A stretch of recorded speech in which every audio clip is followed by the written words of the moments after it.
Just bear with me 2 seconds. In there. I admit it all. Alright. Just get them. Welcome back to True Life TV. Make sure you like, comment and subscribe. Today's video will be about David Jackson. David Jackson was tragically murdered by his wife Penelope Jackson in what was a bizarre attack that's not really been seen before in recent times anyways. As you can see from the intro video that Penelope was really open about what happened, and we usually don't see this with murder suspects or murderers even. But yeah, if you wanted to look at any of the video clips I was showing at the start, it's readily available on YouTube if you just search up their names. Now what actually happened with this case was that Mr. Jackson, a retired lieutenant colonel, was stabbed 3 times by his wife in his family home in Somerset. David Jackson phoned the emergency services at around 9 PM on Saturday 13th of February, while adding that he had been critically injured. The 999 call was played out during the trial. His wife Penelope Jackson could be heard taking the phone from David before telling the call handler, "I've stabbed my husband." Chillingly, on the phone call, she described stabbing him in the chest, twice in the abdomen, adding that she had aimed for his heart, but he hasn't got one. She said she had had enough during the call. The court was told the pair had begun arguing that night, following a row over dinner, culminating in Jackson stabbing her 78-year-old husband. Paramedics were sent to their home address in Parsonage Road, Barrow, but Mr. Jackson was unfortunately pronounced dead at the scene.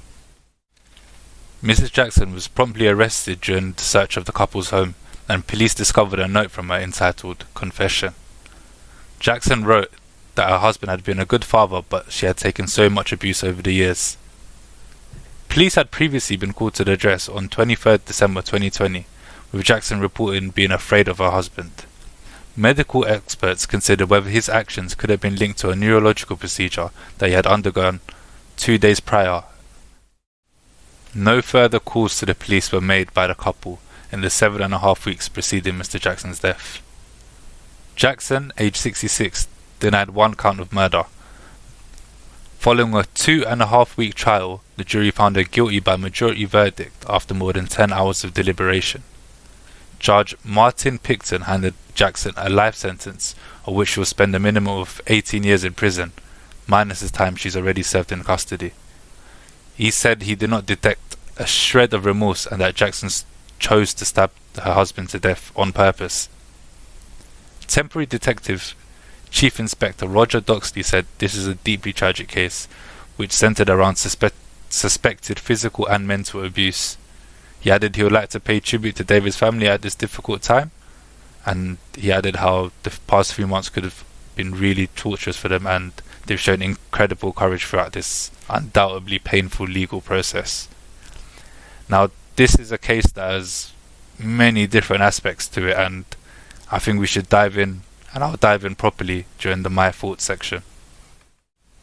Now, after sentencing, David Jackson's family issued a heartfelt statement, and they've put it on the Avon and Somerset Police website, which I'll now read for you.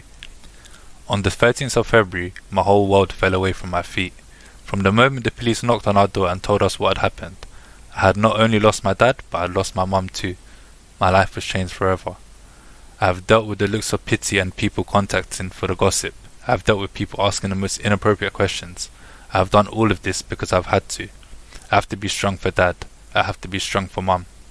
I have lost the man that I looked up to and I loved. I have lost the man that was always there for me no matter what. The man that came and fixed things in my house which I didn't even know needed fixing. The man that could make me laugh. But I also feel like I have lost my mum. I have lost a woman who always knew how to make me feel better. The woman who was my friend, my champion and my support. The woman who cared, cherished and loved me. Yes, I know mum is here, but she's not the same person I knew. I don't know what the future holds, but I do know that the relationship I once cherished with her can never be built back to where it was. However, she added, I love both of them.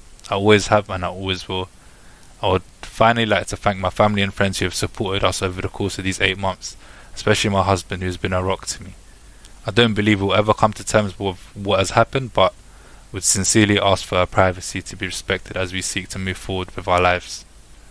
So yeah, very chilling statement there, and I'll go into some of the details prior to the case in the Now, my thoughts this section story, coming much up like in the one that the I've next part of the posted video. before, about Tay Francis, which is not to the same extremity, but I feel like there was domestic abuse involved in the prior leading up to the case, leading up to what actually happened and the stabbings. I think one of their children, David Jackson and Penelope Jackson's children, did state that once upon a time when they were little, David Jackson had actually pulled out a knife to their mum, Penelope, and I think straight away this shows up a red flag, because any healthy relationship, I don't think things like this are actually happening, and if they are, then I believe that, it can't be a healthy relationship, and they definitely need some type of help. The only help they actually got was like 7.5 weeks before the actual murder, where police and stuff came in, but the medical experts put it down to the fact that David had a neurological procedure. I think this once again kind of highlights the need for domestic abuse and violence to be more, like, domestic violence support to be more readily available for people and probably more anonymous, because I feel like if Penelope had a chance of actually getting some support before she carried out this crazy act, I think this could have been prevented. They could have either just separated, or they could have just patched up the relationship, which obviously sounds easy to say now, but I genuinely do believe if she had a chance to actually reach out for help properly, there would have been a chance for this. And yeah, it's a really odd one, because she showed no remorse. She seemed like she would have done it again. I think she even added she would have done it again as well.